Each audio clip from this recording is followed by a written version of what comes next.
Hello, welcome back to C programming. In this video we are going to try a new program. Okay, let us start the program. So here I am going to include the header file as include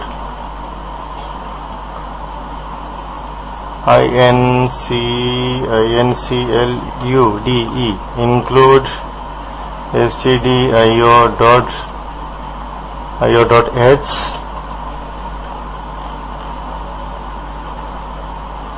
hash include stdio.h.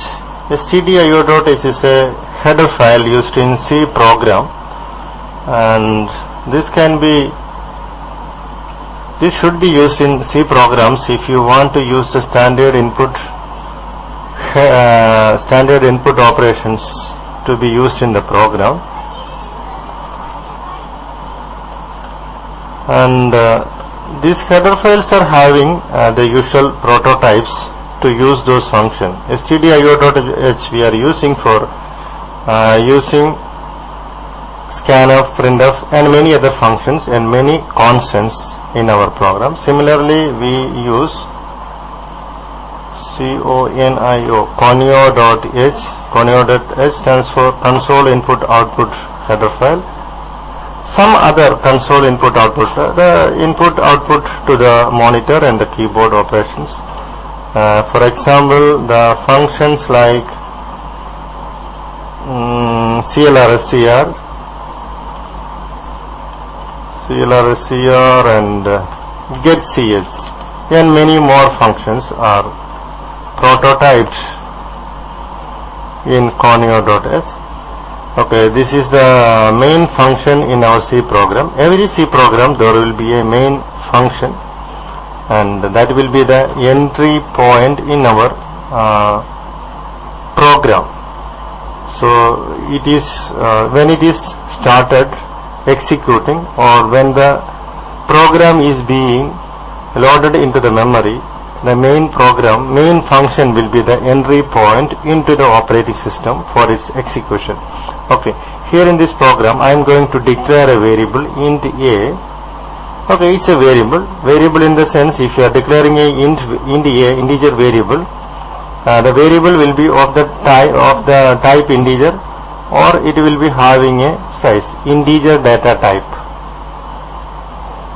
Integer data type can hold some values of in this operating system, in this platform it can hold 16-bit values.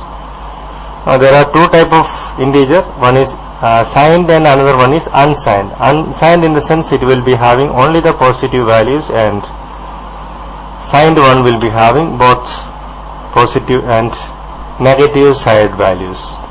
So int a. So here I am going to print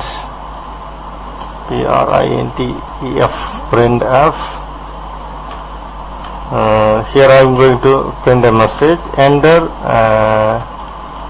a number, so that user will be getting a idea what to do when the program is getting executed. Here scanf, I am going to read some value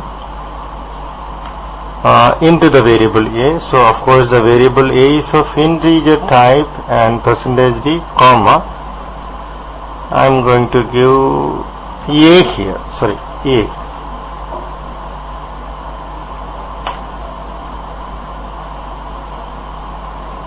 Okay, and I am trying to print it out, printf.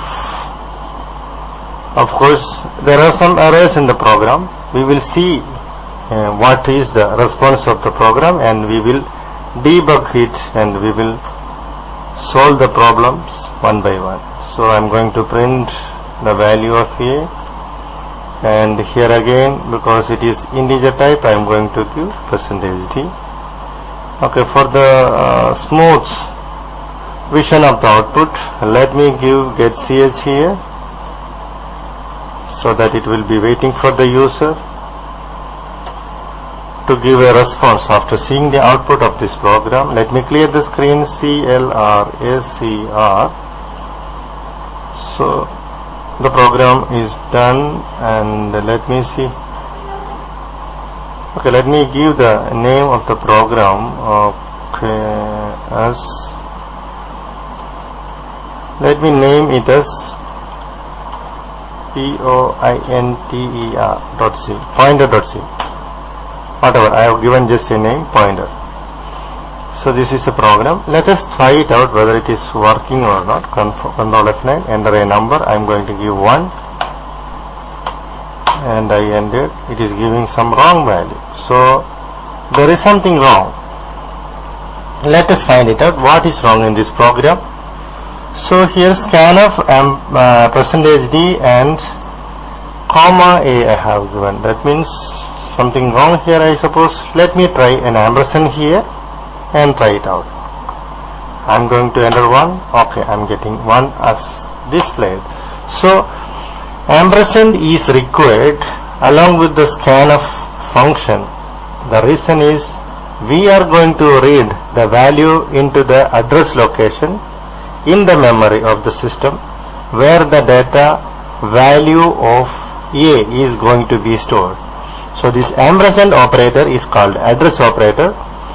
So the value which is inputted by the user, it is going to be saved into the address. So in the scanf we should use the ampersand operator. Then why not here? Why not here an ampersand in the printf statement? Okay, let us try it out. Control F9. I am giving the same one. So I am getting some other value. So that is 12. Something wrong there. So in that case, we are not going to print the address of A there, but the value inside the A. So if you print ampersand A, it will print the address of A, but not the value in the A. Okay, let us have some more trial here. Okay, I am going to give another variable here, B also, and let me assign a value of B as 10 here.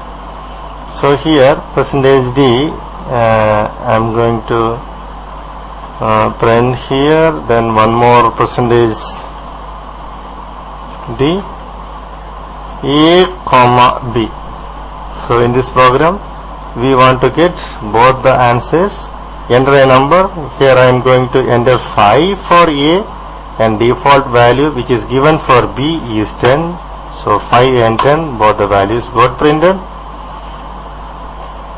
So here I will give A equal to and B equal to, so that it will give a clear picture about the input. Okay, this time I am giving 20 for A and B is already 10. So A is 20 and B is 10. That is what we have given as input and we have assigned for B. Okay, those values got printed.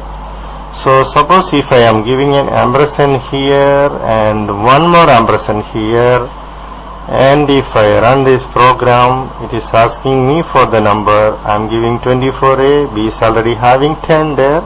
Run it. A is -12 and B is -14. What is that? So it is skipping two values. Okay, if I declare one more value here, let it be C, and I am giving C. There I am going to give %. Sorry, there I am going to give %d, so that I wanted to print the value of C also. Surprisingly, we haven't given anything to C. Let us try what will be there in C. So it is asking for the number of A. I am giving 20, B is equal to 14, and C is getting some other strange value. So here I am just changing into ampersand C, and if I run, of course I am entering 80, any number to A, 12, 14, 16. It is just incremented in steps of 2. So the address of A is printed over here, address of B is printed over here, and the address of C is printed off here. That means all these variables are stored consecutively in the memory location, and each of them are having 2 byte memory locations, and all the values got printed. The address location for A is got printed, B got printed, C got printed here. So if you want to get the real values, then no need of ampersand. If you are interested in the values in A, B, C, then no need of ampersand here in the case of printf. But in the case of scanf, we are going to get a value from the user, and we are going to save the value into the memory location. So scanf is essential for, ampersand is essential for scanf, and there is no need of ampersand in the case of printf. So we have A equal to 30, B equal to 10. 30 value we have given at the run time, and B is already having the value, and the C is initialized as 0 here in this case. That value got printed. This is a simple C program. Okay, let us try some more